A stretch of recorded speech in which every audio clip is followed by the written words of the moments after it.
Cheshire covers only 871 square miles, but it's famous for its stunning scenery, farmland, Cheshire cheese, pretty villages, and its salt district that dates back to Roman times.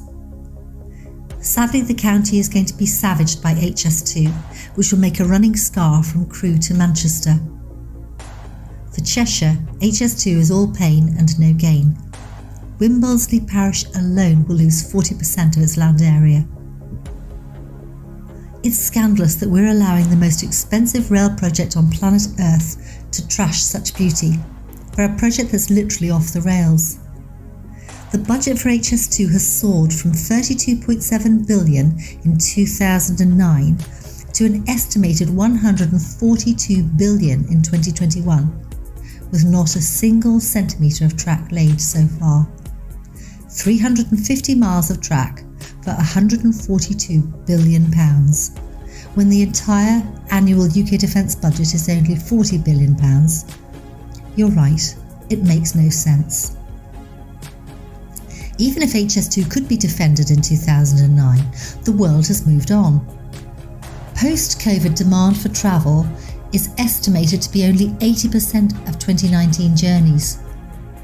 In fact, climate change is by far our biggest threat, and the UK is one of the most nature-depleted countries on the planet, with only a meagre 2.4% of ancient woodland left.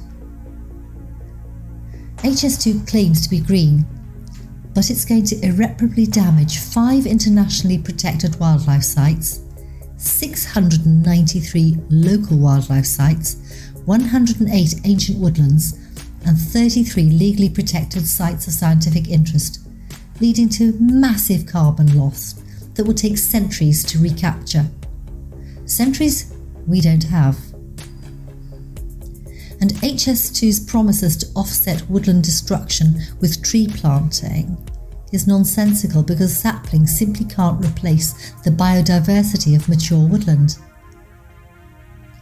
HS2 is not the carbon zero travel vision of the future that publicists would like you to believe.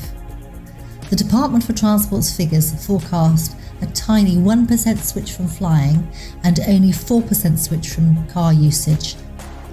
Meanwhile, construction will add a massive 1,451,000 tonnes of carbon into the atmosphere. That's right, HS2 will still produce a net increase in carbon emissions in 120 years. It's madness to cover our beautiful countryside with millions of tonnes of concrete, steel and hydrated lime. The engineering solutions needed in Cheshire will add to HS2's ballooning construction cost. The line will have to pass over unstable ground of sinkholes and salt mines. One possible solution is to reduce the speed of trains. So we predict HS2 Phase 2B will end up being low speed, high cost. All this for a business case that was threadbare pre-COVID, from a company found to be dishonest, misleading and inconsistent, and guilty of maladministration. A company that wasn't even supposed to be involved with Phase 2B. According to Boris Johnson on 11th of February 2020, a new body would be set up to deliver Euston and Phase 2B. So is this another Boris U-turn? Mid-Cheshire against HS2 is not a lone voice in objecting to HS2.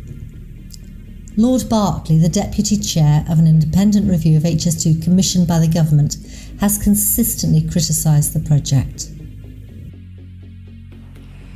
The government's levelling up agenda needs investment in the railways in Cheshire, and that involves local and regional rail services, which will encourage commuters to get out of their cars and leave their cars at home. And if that investment includes electrification of the network, which in my belief they should do, then not only would we enable northern economies to flourish, but we'd also have a headline message for COP26, which is surely necessary at this time. It is possible to revive the economy without sacrificing quality of life and destroying the environment. And Tatton MP Esther McVeigh has called on the government to scrap HS2 and invest in local infrastructure instead. When High Speed 2 was first proposed, the estimated cost was £37.5 billion. The latest estimated cost is now over £150 billion and rising fast. Is there a price at which the Prime Minister would accept that High Speed 2 is no longer value for money, or is he determined to build it irrespective of whatever the final cost will be? Wouldn't it be better to put this white elephant project out of its misery? Get rid of High Speed 2 and instead deliver high-speed broadband, reliable 1 gigabit capability at a fraction of the cost to every household, which would be much more useful for everyone in all our communities. You may not live along the route of HS2, but we will all bear the environmental and economic cost of this white elephant. We're on the verge of an abyss. The next step will either tip us towards disastrous and irreversible climate impact or protect humanity and nature.